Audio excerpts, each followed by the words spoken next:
राधे राधे, हरे कृष्णा। आप सभी का दिन शुभ और मंगलमय हो। हमारे चैनल पर पौष मास महात्म्य की सभी कथाएं सुनने के लिए आप सभी श्रोताओं का बहुत बहुत धन्यवाद। आज यानी 14 जनवरी मंगलवार से हिंदू कैलेंडर का 11वां चंद्रमास यानी माघ का महीना प्रारंभ हो चुका है और जिसकी समाप्ति 12 फरवरी बुधवार को माघ पूर्णिमा के दिन होगी। और इस बार माघ का महीना बहुत ही दुर्लभ संयोगों के साथ यानी पुनर्वसु और पुष्य नक्षत्र के दुर्लभ संयोग के साथ प्रारंभ हो रहा है। तो आप माघ मास के पहले दिन जितना हो सके जप तप दान ध्यान या जो भी धार्मिक कार्य हैं, जो भी आपकी सामर्थ्य है उसके अनुसार वो आप कर सकते हैं। माघ मास के जो भी व्रत नियम हैं, यदि आप प्रारंभ करना चाहते हो तो आज पहले दिन से ही माघ मास के नियमों का भी संकल्प लेकर आप प्रारंभ कर सकते हैं। जैसे कि हर दिन नियम से भगवान की कथाएं सुनने का नियम ले सकते हैं, दान देने का, तुलसी पूजा का, या फिर आप कोई व्रत पहली बार प्रारंभ करना चाहते हो तो उसका भी आप नियम संकल्प लेकर प्रारंभ कर सकते हैं। तो कुछ भी नए काम की शुरुआत करने के लिए आज का दिन बहुत ही शुभ है। और आज मकर संक्रांति भी है। आप सभी को मकर संक्रांति की भी हार्दिक शुभकामनाएं। आज से आप हमारे इस चैनल पर हर दिन नियम से माघ मास महात्म्य की कथाएं सुनेंगे।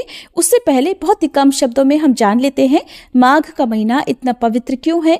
हमारे धार्मिक शास्त्रों में माघ मास का महत्व किस प्रकार से वर्णित किया गया है। तो देखिए, माघ महीने का जो नाम है वो मघा नक्षत्र होने के कारण ऋषि मुनियों ने इसका नाम माघ रखा है। माघ मास को भगवान श्री कृष्ण के माधव नाम से भी जाना जाता है और इस महीने में भगवान श्री कृष्ण कहते हैं कि जितना ज्यादा तीर्थ स्नान दान और पूजा पाठ की जाए तो उससे जाने अनजाने में वे सभी पाप नष्ट हो जाते हैं और सभी पुण्य फलों की प्राप्ति भी होती है। पद्म पुराण में कहा गया है कि माघ मास में जप होम और दान का विशेष महत्व है। इस महीने में सूर्योदय से पहले नहाने, कई तरह के दान और भगवान श्री विष्णु का स्तोत्र पाठ करने से भगवान विष्णु की विशेष कृपा होती है। माघ के महीने में भगवान विष्णु के वासुदेव रूप की पूजा करनी चाहिए और उगते हुए सूर्य को अर्घ देना चाहिए। इस मास में सूर्य नारायण के त्वष्टा रूप की पूजा करनी चाहिए। पुराणों में बताया गया है कि इस पवित्र मास में भगवान कृष्ण और शिव जी की पूजा भी करनी चाहिए। भगवान शिव की पूजा में तिल के तेल का दीपक लगाने से शारीरिक कष्ट नहीं होते। धार्मिक ग्रंथों में कहा गया है कि माघ महीने के दौरान मंगलवार और गुरुवार का व्रत करने से विशेष फल मिलता है। माघ मास में हर दिन नहाने के पानी में गंगा जल और तिल डालकर स्नान करना चाहिए। हो सके तो हर दिन नियम से किसी पवित्र नदी में स्नान करना चाहिए। ऐसा करने से कई जन्मों के पाप नष्ट होते हैं। और इस महीने में तांबे के बर्तन में तिल भरकर किसी योग्य व्यक्ति को दान में देना चाहिए। माघ महीने में पड़ने वाले कुछ प्रमुख व्रत और त्योहार इस मास की सकारात्मकता को और बढ़ाते हैं, जैसे कि सकट चौथ, गुप्त नवरात्रि, वसंत पंचमी, एकादशी जिनमें षटतिला और जया एकादशी, मौनी अमावस्या और माघ पूर्णिमा।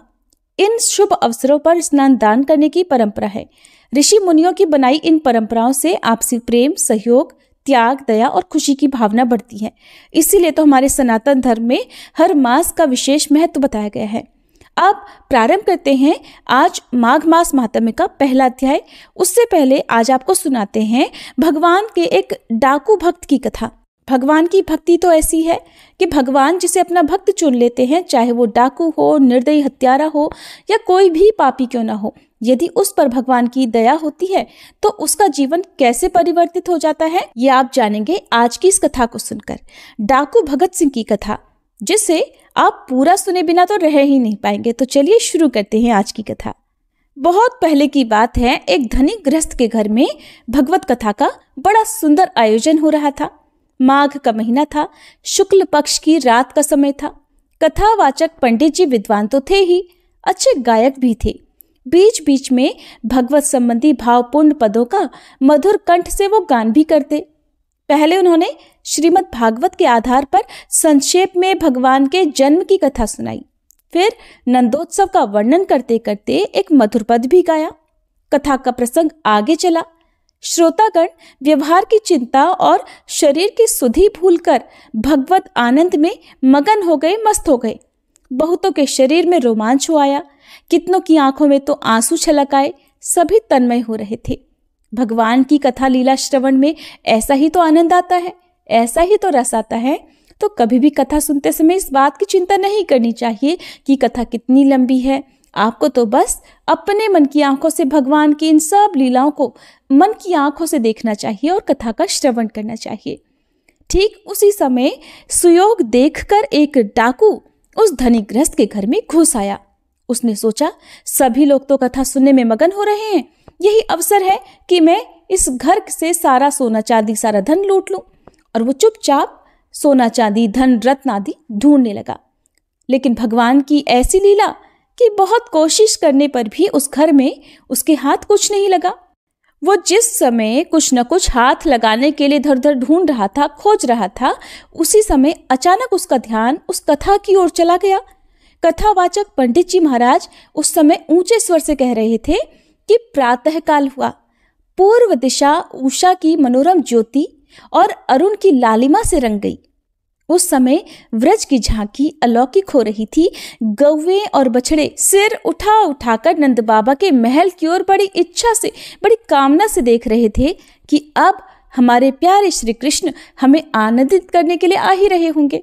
और ठीक उसी समय भगवान श्री कृष्ण के प्यारे सखा श्री दामा, सुदामा, वसुदामा आदि ग्वाल बालों ने आकर के भगवान श्री कृष्ण और बलराम जी को बड़े प्रेम से पुकारा, अरे ओ हमारे प्यारे कन्हैया, आओ ना, अरे अब तक तुम सो ही रहे हो, देखो तो जरा, गौवें तुम्हें देखे बिना रंभा रही हैं और हम भी कितनी देर से खड़े हैं।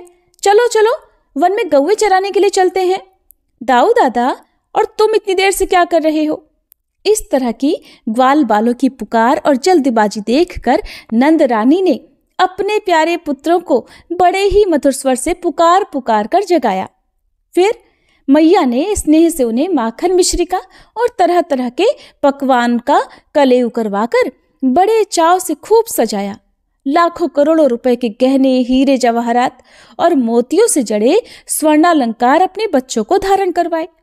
मुकुट में, बाजूबंद में, हार में जो मणियां जगमगा रही थी, उनके प्रकाश के सामने प्रातःकाल का उजाला फीका पड़ गया। इस तरह भली भांति सजाकर नंद रानी ने अपने लाडले पुत्रों के सिर गूंथे और फिर बड़े प्रेम से गौ चराने के लिए उन्हें विदा कर दिया।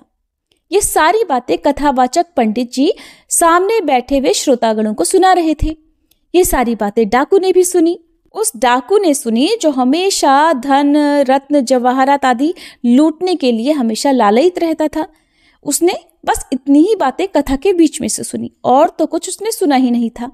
अब वो सोचने लगा कि अरे, ये तो बड़ा अनुपम संयोग है कि मैं तो छोटी मोटी चीजों के लिए इधर उधर मारा मारा फिरता हूँ और ये तो अपार संपत्ति हाथ लगने का अवसर है। अरे केवल 2 ही तो बालक हैं, बालक ही तो हैं, और उनके दोनों गालों पर मैंने 2-2 चपत चढ़े नहीं कि वो खुद अपने गहने निकाल कर मुझे सौंप देंगे। कथा की ये बातें सुनकर अब डाकू के मन में ये बात आ गई, ये बात घर कर गई कि अब तो चाहे कुछ हो जाए, मुझे उन दोनों बालकों को लूटना ही है जो लाखों करोड़ों रुपए के हीरे जवाहरात पहना करते हैं। मैं तो बेकार ही छोटे मोटी चीजों की चोरी किया करता हूँ। ऐसा सोचकर वह डाकू धनी गृहस्थ के घर से बाहर निकल आया और कथा के समाप्त होने की बाट देखने लगा। बहुत रात बीतने पर कथा समाप्त हुई। तब तक वह डाकू टस से मस नहीं हुआ, भूखा प्यासा वहीं इंतजार करता रहा। अब भगवान के नाम और जय जयकार के नारों से सारा आकाश गूंज उठा। भक्त गृहस्थ बड़ी नम्रता से ठाकुर जी का प्रसाद ग्रहण करने के लिए सब श्रोताओं से अनुरोध करने लगे। प्रसाद बंटने लगा। इधर ये सब हो रहा था, परंतु डाकू के मन में इन बातों पर कोई भी ध्यान नहीं था। वो तो बस रह रहकर कथावाचक की ओर देख रहा था और उसकी आंखें केवल और केवल कथावाचक पंडित जी की गतिविधि पर जमी हुई थी। कुछ समय के बाद प्रसाद पाकर कथावाचक जी अपने डेरे की ओर चले। डाकू भी उनके पीछे पीछे हो लिया। अब जब पंडित जी खुले मैदान में पहुंचे तो डाकू ने पीछे से कुछ कड़े स्वर में पुकार कर कहा, ओ पंडित जी, खड़े रहो। पंडित जी के पास दक्षिणा के रुपए पैसे भी थे। वो कुछ डर कर और तेज चाल से चलने लगे। डाकू ने भी पीछे पीछे दौड़ते हुए कहा, पंडित जी, जहां खड़े हो खड़े रह जाओ, ऐसे भागने से नहीं बच सकोगे। पंडित जी ने देखा कि अब तो छुटकारा ही नहीं है, तो वो लाचार होकर अपनी जगह पर ठहर गए। डाकू ने उनके पास पहुंचकर कहा, देखिए पंडित जी, आप जिन कृष्ण और बलराम की बात कर रहे थे, उनके लाखों करोड़ों रुपए के गहनों का वर्णन कर रहे थे, मुझे बताओ जरा उनका घर कहाँ है, और ये भी बताओ कि वो दोनों गौवें चराने के लिए जाते कहाँ हैं। आप सारी बातें ठीक ठीक बता दीजिए, और अगर जरा भी टाल मटोल की ना तो बस फिर देखिए मेरे हाथों में कितना मोटा डंडा है, ये तुरंत आपके सिर के टुकड़े टुकड़े कर देगा। पंडित जी ने देखा कि उसका लंबा चौड़ा दैत्य सा शरीर बड़ा ही बलिष्ठ है, मजबूत हाथों में मोटी लाठी भी है और आंखों से तो क्रूरता टपक रही है। उन्होंने सोचा हो न हो ये कोई डाकू ही है। फिर बड़ी हिम्मत बटोर कर उन्होंने कहा कि अरे भाई, तुम्हारा उनसे क्या काम है, बताओ। अब की बार डाकू ने थोड़ा और जोर देकर कहा, जरूरत है। पंडित जी बोले, जरूरत? अरे बताने में कुछ अड़चन है क्या भाई? तब डाकू ने कहा, पंडित जी मैं डाकू हूं और मैं उनके गहने लूटना चाहता हूं। गहने मेरे हाथ लग गए तो आपको भी अवश्य ही कुछ न कुछ दे दूंगा। और देखिए आप टाल मटोल तो कीजिए मत, जल्दी जल्दी और ठीक ठीक बताइए कहाँ हैं वो लोग। तो पंडित जी ने समझ लिया ये तो वज्र मूर्ख है। अब उन्होंने कुछ हिम्मत करके कहा कि अरे अब इसमें डर किस बात का है, मैं तो तुम्हें सब कुछ बतला दूंगा, लेकिन यहाँ रास्ते में तो मेरे पास पुस्तक नहीं है, मेरे डेरे पर चलो, पुस्तक देखकर सारा पता ठीक ठीक बतला दूंगा। डाकू धन पाने की इच्छा से उनके साथ साथ चलने लगा।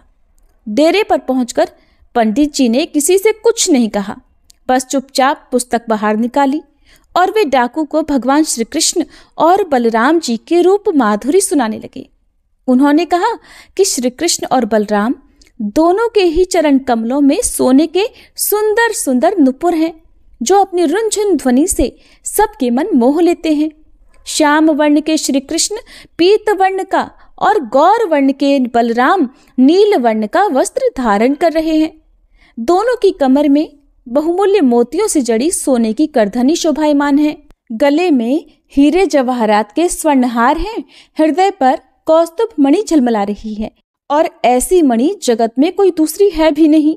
कलाई में रत्न जटित सोने के कंगन, कानों में मणिकुंडल, सिर पर मनोहर मोहन चूड़ा, घुंघराले काले काले बाल, ललाट पर कस्तूरी का तिलक, होठों पर मंद मंद मुस्कान, आंखों से मानो आनंद और प्रेम की वर्षा हो रही है।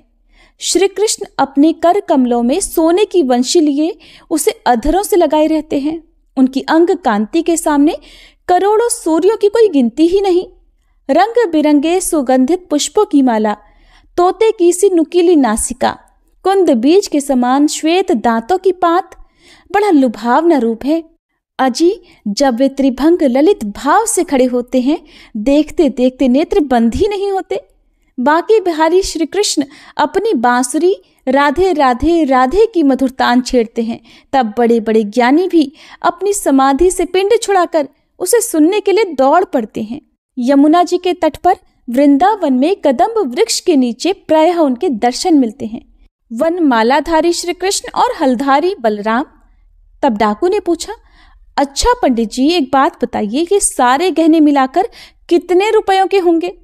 पंडित जी तो भगवान कृष्ण और बलराम जी के अद्भुत सौंदर्य की झांकी करा रहे थे और उस लुटेरे डाकू का तो ध्यान बस केवल और केवल उनके द्वारा पहने गए जो गहने थे उनका मूल्य ही आंक रहा था। उनका ध्यान केवल और केवल उनके गहनों पर ही था।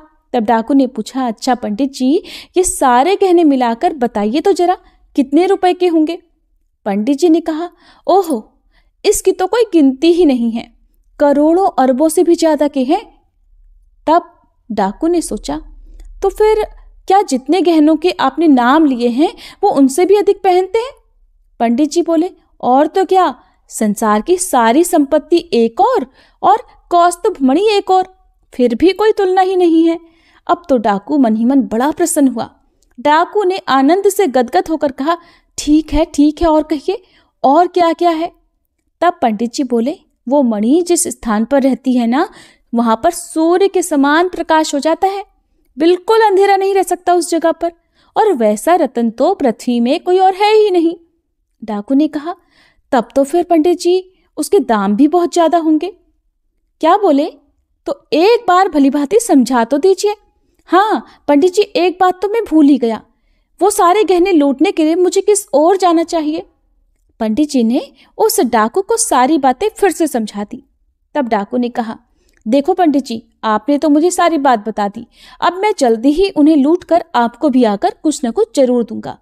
अच्छा, एक बात तो बताइए, जहां वो रहते हैं वो जगह यहाँ से ज्यादा दूर तो नहीं है ना?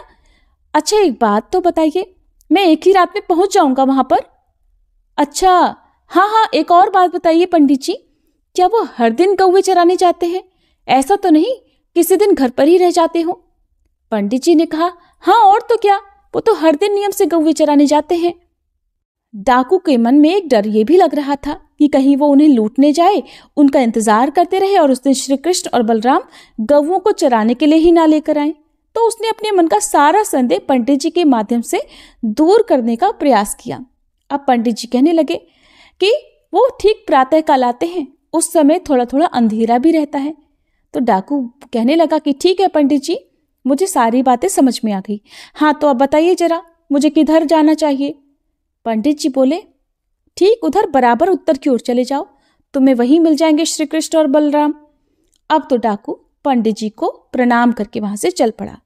हाँ, पंडित जी मन ही मन हंसने लगे, देखो ये कैसा पागल है। अब थोड़ी देर के बाद उन्हें उस डाकू की चिंता होने लगी। सोचने लगे कि ये मूर्ख 2-4 दिन तो ढूंढने का प्रयास करेगा, फिर लौटकर ये कहीं यहीं वापस आकर मुझ पर ही अत्याचार करने लगा तो कहीं ये सोचने लगा कि मैंने जो पता बताया था, जिस तरह की झांकी मैंने करवाई थी, जिस तरह के हीरे जवाहरात मैंने बताए थे, वो सब उसे ना मिला तो फिर वो क्या करेगा? वो तो लौटकर मुझे ही परेशान करेगा। किंतु नहीं, वो बड़ा विश्वासी है, लौटकर आएगा ना तो एक रास्ता और बतला दूंगा। अब तक इतना तो मुझे समझ में आ ही गया है कि वो मुझ पर विश्वास बहुत करता है और फिर करोड़ों अरबों रुपए के गहने पाने के लिए वो तो किसी दूसरे रास्ते पर भी चला जाएगा। और जब मैं उसे दूसरा रास्ता बता दूंगा, तब तक तो मैं कथा समाप्त करके यहाँ से चलता बनूंगा। इससे पिंड छुड़ाने का और उपाय ही क्या बचा है मेरे पास। अब पंडित जी इस तरह की बातें मन ही मन सोचकर कुछ निश्चिंत हो गए। उधर पंडित जी से सारा रास्ता, सारा पता जानकर वह डाकू अपने घर गया। उसकी भूख, प्यास, नींद सब उड़ गई। वो रात दिन गहनों की बात सोचा करता।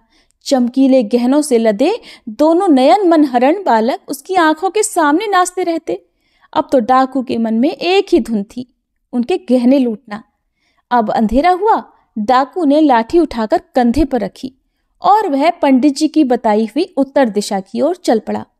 वह उत्तर भी उसकी अपनी धुन का ही था। दूसरों के देखने में शायद तो वो दक्षिण ही जा रहा हो। उसे तो इस बात का भी पता नहीं था कि उसके पैर धरती पर पड़ रहे हैं या फिर कांटों पर। चलते चलते एक जगह पर डाकू की आंख खुली। उसने देखा बड़ा सुंदर हरा भरा वन है और वहां पर एक नदी भी कल कल करती बह रही है। उस नदी का पानी बड़ा मीठा था। उसने सोचा और फिर निश्चय किया कि यही है। परंतु उसने आसपास नजरें घुमाई तो वहां पर कदम का पेड़ उसे दिखाई नहीं दिया। अब उसने सोचा वो कदम का पेड़ जो पंडित जी बता रहे थे वो कहाँ मिलेगा। अब डाकू बड़ी सावधानी के साथ एक एक वृक्ष के पास जाकर कदम को पहचानने की चेष्टा करने लगा। अंत में वहां पर उसे एक कदम का वृक्ष मिल ही गया। अब तो उसके आनंद की सीमा नहीं रही। उसने बड़ी चैन की सांस ली, आसपास आंखें दौड़ाई। एक छोटा सा पर्वत, घना जंगल और गौओं के चरने का हरा भरा मैदान भी दिख गया। हरी हरी धूप रात के स्वाभाविक अंधेरे में घुल मिल गई थी।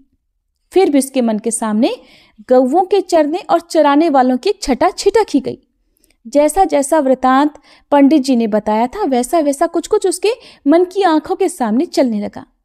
अब डाकू के मन में एक ही विचार था कि कब सवेरा हो, कब अपना काम बने। अब वो एक एक क्षण सावधानी से देखता और सोचता कि अब सवेरा होने में भला कितनी देर है। जैसे जैसे रात बीतती वैसे वैसे उसकी चिंता, उद्वेग, उत्तेजना, आग्रह और आकुलता भी बढ़ती जाती। अब वह कदम पर चढ़ गया और देखने लगा कि किसी और उजाला तो नहीं हुआ, कहीं से वंशी की आवाज तो नहीं आ रही है ना। उसने अपने मन को समझाया कि अरे अभी तो सवेरा होने में देर है। मैं जैसे ही वंशी की धुन सुनूंगा वैसे ही उन पर टूट पड़ूंगा, सब कुछ लूट कर ले जाऊंगा, कुछ नहीं छोड़ूंगा। ऐसा सोचता हुआ वह बड़ी उत्कंठा के साथ सवेरा होने का इंतजार करने लगा। देखते देखते मानो किसी ने प्राची दिशा का मुख रोली के रंग से रंग दिया। डाकू के हृदय में आकुलता और भी बढ़ गई। वो पेड़ से कूदकर जमीन पर आया, परंतु वंशी की आवाज सुनाई न पड़ने के कारण फिर से उछलकर कदम्ब पर चढ़ गया। वहां भी किसी प्रकार की कोई आवाज सुनाई नहीं पड़ी, क्योंकि पंडित जी ने तो कहा था कि श्री कृष्ण और बलराम तो उस समय आते हैं जब सुबह का हल्का हल्का सा अंधेरा हो रहा होता है। अब तो सुबह भी होने लगी, किसी का कोई अता पता ही नहीं था। उसका हृदय इंतजार करते करते मानो क्षण पर क्षण फटता जा रहा था। अभी अभी उसका हृदय विहर उठता था, लेकिन ये क्या, उसकी आशा अब पूरी हो गई। दूर, कहीं बहुत दूर से वंशी की सुरीली स्वर लहरी लहरा रही है।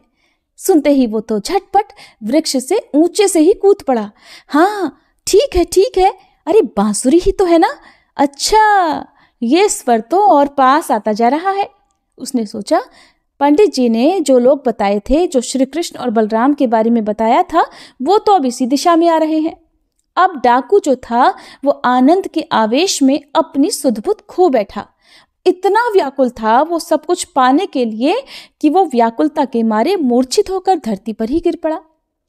कुछ ही क्षणों में उसकी बेहोशी दूर हुई, आंखें खुली, उठकर खड़ा हो गया। देखा तो पास ही जंगल में एक दिव्य शीतल प्रकाश चारों ओर फैल रहा है। उस मनोहर प्रकाश में दो भुवन मोहन बालक अपने अंग की अलौकिक छटा बिखेर रहे हैं।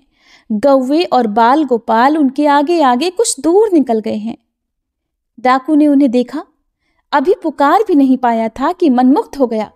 आहा, कैसे सुंदर चेहरे हैं, और इनकी आंखों से तो मानो अमृत ही बरस रहा है। इनके तो अंग अंग बहुमूल्य आभूषणों से भरे हैं। हाय, अरे हाय, इतने नन्हे नन्हे सुकुमार बालकों को माँ बाप ने अपनी गौएं चराने के लिए आखिरकार भेज कैसे दिया। ओहो, मेरा तो जी भर आता है, मन चाहता है मैं तो बस और बस केवल इन्हें ही देखता रहूं। अरे ये बालक तो ऐसे मन को मोह रहे हैं कि इनके गहने उतारने की बात तो क्या, इन्हें तो और भी सजाना चाहिए। ना, मैं इनके गहने नहीं छीनूंगा। ना ना, गहने, मैं तो बिल्कुल गहने छीन ही नहीं सकता। अरे, जब मैं गहने ही नहीं छीन सकता तो फिर भला मैं यहाँ आया ही क्यों? मैंने इतना इंतजार किया ही क्यों? ठीक है, मैं गहने छीन लूंगा, हाँ, लेकिन मैं इन्हें मारूंगा नहीं।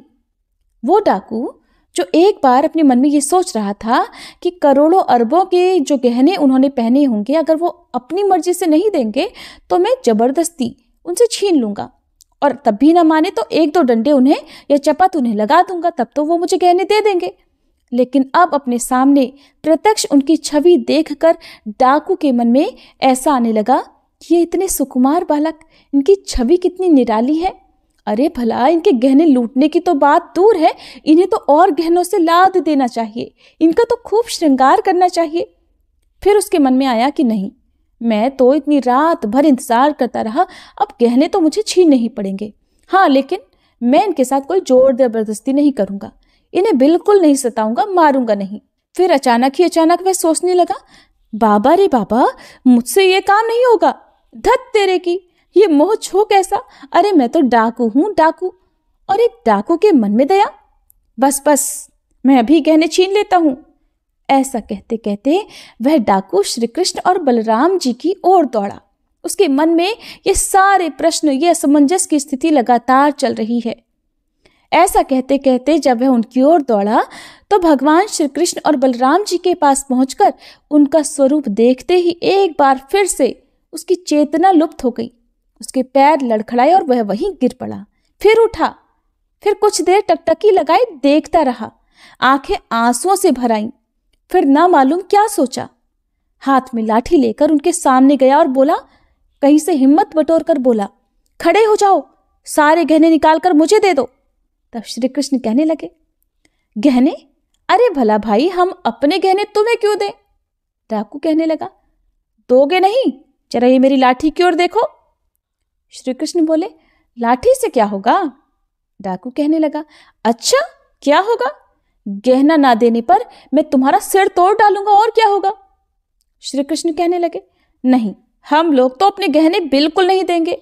अब श्री कृष्ण भी जिद करने लगे, डाकू भी जिद पर अड़ गया। कहने लगा, अभी अभी मैं कान पकड़ के ऐठूंगा और सारे गहने छीन छान कर तुम दोनों को नदी में फेंक दूंगा। अब तो श्री कृष्ण जोर से कहने लगे, बाप रे बाप, बाबा, ओ बाबा। अब तो डाकू ने झपट कर अपने हाथ से श्री कृष्ण का मुंह दबाना चाहा। उसने सोचा कहीं जोर से चिल्लाएंगे तो इनकी सहायता करने के लिए आसपास के लोग ना आ जाएं, लेकिन स्पर्श करते ही उस डाकू के सारे शरीर में मानो बिजली कौंध गई, बिजली दौड़ गई हो। वह अचेत होकर धड़ाम से वहीं धरती पर गिर पड़ा। कुछ क्षणों के बाद जब उसे होश आया तब वह श्री कृष्ण से बोला, अरे तुम दोनों कौन हो? मैं ज्यों ज्यों तुम दोनों को देखता हूं क्यों त्यों तुम मुझे और सुंदर और मधुर और मनोहर क्यों दिख रहे हो? मेरी आंखों की पलकें पड़नी बंद हो गई। हाय हाय, मुझे रोना क्यों आ रहा है और मेरे शरीर के सारे रोए क्यों खड़े हो गए? मैं जान गया कि तुम दोनों देवता हो, मनुष्य नहीं हो। श्री कृष्ण मुस्कुराकर कहने लगे, नहीं, हम मनुष्य हैं, हम तो ग्वाल बाल हैं, हम तो ब्रज के राजा नंद बाबा के पुत्र हैं। तब डाकू कहने लगा, आहा, कैसी मनोहर मुस्कान है। अच्छा जाओ जाओ, तुम लोग गौवे चराओ, मैं तुम्हारे गहने नहीं लूटूंगा। जाओ, मेरी आशा दुराशा सब, मेरी चाह आह सारी मिट गई। अब तुम लोग मुझसे बिल्कुल भी मत डरो, मैं तुम्हारे गहने नहीं छीनूंगा। हाँ, बल्कि मैं ये चाहता हूं कि तुम दोनों के सुकुमार अंगों में मैं अपने हाथों से और भी गहने पहनाऊं। जाओ, हाँ, यहाँ से चले जाओ, और फिर एक बार अपने दोनों लाल लाल चरण कमलों को जरा जाने से पहले मेरे सिर पर तो रख दो। हाँ हाँ, जरा अपने हाथ तो इधर करो, मैं एक बार तुम्हारी इन सुकुमार हथेलियों का चुंबन करके अपने प्राणों को तुम कर लूं। ओह, तुम्हारा स्पर्श कितना शीतल, कितना मधुर है। मैं धन्य हो गया। तुम्हारे मधुर स्पर्श से मेरे हृदय की ज्वाला शांत हो रही है, सारी आशा अभिलाषाएं मिट गई। जाओ, हाँ हाँ, अब तुम दोनों जाओ, मेरी भूख प्यास भी मिट गई। अब तो मुझे कहीं और जाने की इच्छा ही नहीं होती, अब तो मैं यहीं रहूंगा। तुम दोनों रोज इसी रास्ते से जाओगे ना? एक बार, केवल एक क्षण के लिए हर दिन, हाँ ध्यान रखना, हर दिन मुझे दर्शन देकर जाना है। और देखो, भूलना नहीं, किसी दिन आओगे नहीं दर्शन देने के लिए तो याद रखो मेरे प्राण उसी दिन छटपटाकर छूट ही जाएंगे। इसलिए इतना वचन तो देकर जाना कि यहाँ से तुम दोनों हर दिन मुझसे मिलकर जरूर जाओगे। तब श्री कृष्ण कहने लगे कि अच्छा एक बात बताओ, अब तुम हम लोगों को मारोगे तो नहीं और ये हमारे गहने तो नहीं छीन लोगे? हाँ, ऐसी प्रतिज्ञा करो तो हम लोग प्रतिदिन आ सकते हैं। डाकू ने सोचा, प्रतिज्ञा? अरे भगवान की शपथ, मैं तुम लोगों को कभी नहीं मारूंगा। तुम्हें मार सकता है भला इस संसार में कोई? अरे तुम्हें तो देखते ही सारी शक्ति ही गायब हो जाती है, मन ही हाथ से निकल जाता है, फिर तुम्हें कौन मारे, कैसे मारे? अच्छा तुम लोग जाओ, मैं तुम्हें कुछ नहीं कहूंगा। तब श्री कृष्ण कहने लगे, अच्छा तुम आए तो थे हमें लूटने के लिए और तुम हमें अब लूटना भी नहीं चाहते, तुमने हमें मारा भी नहीं। अच्छा अगर हम तुम्हें अपना कोई गहना दे जाए, खुद से ही सारे गहने दे जाएं, तो क्या तुम ले लोगे? डाकू ने सोचा, गहने? अब भला गहने क्या करेंगे? अब तो मुझे कुछ भी नहीं चाहिए, अब तो मेरे अंदर लेने की इच्छा ही समाप्त हो गई। तब श्री कृष्ण कहने लगे, अरे क्यों नहीं, ले लो, हम अपनी इच्छा से तुम्हें दे रहे हैं। डाकू कहने लगा, तुम दे रहे हो? तुम मुझे दे रहे हो?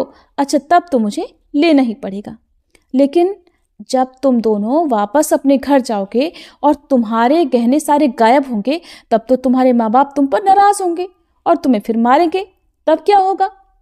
श्री कृष्ण बोले, नहीं नहीं, हम राजकुमार हैं, हमारे पास तो ऐसे बहुत सारे गहने हैं, जाने कितने गहने हैं, तुम चाहो तो तुम्हें और भी बहुत सारे गहने हम दे सकते हैं। डाकू कहने लगा, मैं क्या करूंगा? हाँ, परंतु तुम्हारी बात टाली भी तो नहीं जा सकती, अब तुमने कहा है ना, तो तुम्हारे पास गहने हैं, तो फिर एक बात बताओ, क्या तुम्हारे पास और बहुत सारे गहने हैं? अच्छा सच बताओ। श्री कृष्ण कहने लगे, है नहीं तो क्या हम बिना हुए ही दे रहे हैं? लो, तुम पहले इन गहनों को ले जाओ, हमारे पास बहुत सारे गहने हैं, तुम हमारे गहनों की चिंता मत करो।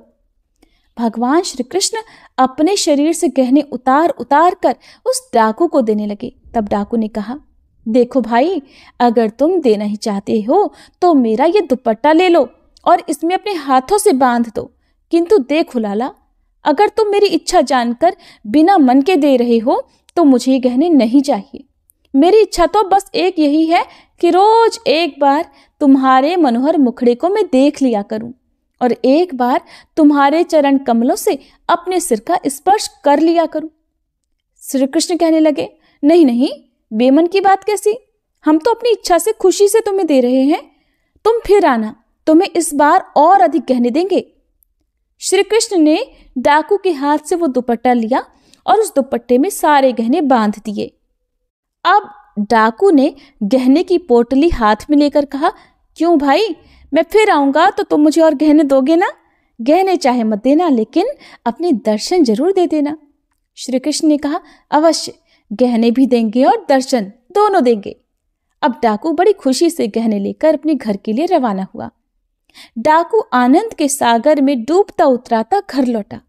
दूसरे दिन रात के समय कथावाचक पंडित जी के पास जाकर उसने सारा वृतांत कहा और गहनों की पोटली ले जाकर उनके सामने रख दी और बोला, देखिए देखिए तो पंडित जी, कितने गहने लेकर आया हूं। आपकी जितनी इच्छा हो ना, सारे गहने ले लीजिए। आपको सारे चाहिए, आप सारे ले लीजिए, या अपनी इच्छा अनुसार जो जो आपको अच्छा लगे वो गहना आप ले लीजिए। पंडित जी, उसने और गहने देना स्वीकार किया है। पता है, वो ये कह रहा था कि तुम कल फिर आना, मैं कल तुम्हें और ज्यादा गहने दूंगा। पंडित जी ने ये सब सुना तो ये सब देखकर सुनकर हैरान रह गए। फिर उन्होंने बड़े आश्चर्य के साथ कहा कि मैंने जिनकी कथा कही थी उनके गहने तो ले आया। डाकू बोला, तब क्या पंडित जी? देखिए ना, ये खुद देखिए, ये सोने की वंशी, ये सिर का मोहन चूड़ामणि, आपने यही सब तो बताया था ना। पंडित जी ने सुना, हक्के बक्के रह गए। बहुत सोचा, बहुत विचारा, परंतु वे किसी निश्चय पर नहीं पहुंच सके। जो अनादि अनंत पुरुषोत्तम है, बड़े बड़े योगी सारे जगत को तिनके के समान त्याग कर, भूख प्यास नींद की उपेक्षा करके सहस्त्र सहस्त्र वर्षों तक ध्यान में मगन रहते हैं, जिनकी कामना करते हैं, परंतु फिर भी उनके दर्शन से वंचित ही रह जाते हैं। उन्हें ये डाकू देख आया, उनके गहने भी ले आया। ना ना, असंभव है, ऐसा तो हो ही नहीं सकता। परंतु ये क्या, ये चूड़ामणि, ये बांसुरी, ये गहने सभी तो अलौकिक हैं। इसे ये सब कहाँ और किस तरह से मिल गए भला? कुछ समझ में नहीं आता। क्षण भर ठहरकर पंडित जी ने उस डाकू से कहा, क्यों भाई, तुम मुझे उनके दर्शन करा सकते हो? तो डाकू बोला, क्यों नहीं, कल ही मेरे साथ चलिए ना। पंडित जी पूरे अविश्वास के साथ केवल और केवल उस घटना का पता लगाने के लिए अगले दिन डाकू के साथ चल पड़े और फिर नियत स्थान पर पहुंच गए। पंडित जी ने देखा, एक सुंदर सा वन है, छोटी सी नदी बह रही है, बड़ा सा घास का मैदान और वहीं पास में कदम्ब का वृक्ष भी है। वो वृक्ष तो नहीं है और न ही वो नदी यमुना है, पर है कुछ कुछ वैसा ही। रात बीत गई। सवेरा होने के पहले ही डाकू ने कहा, देखिए पंडित जी, आप तो नए आदमी हैं, आप किसी पेड़ की आड़ में छुप जाइए, वो कहीं आपको देखकर ना आए तो। अब प्रातःकाल होने में देर भी नहीं है, अभी आएगा, देख लेना आप। डाकू पंडित जी से बात कर ही रहा था कि तभी मुरली की मोहक ध्वनि उसके कानों में पड़ी और बोल उठा, सुनिए सुनिए पंडित जी, बांसुरी बज रही है, कितनी मधुर, कितनी मोहक। अरे आप सुन रहे हैं ना? पंडित जी ने कहा, कहाँ जी, मैं तो कुछ भी नहीं सुन रहा। अरे क्या तुम पागल हो गए हो?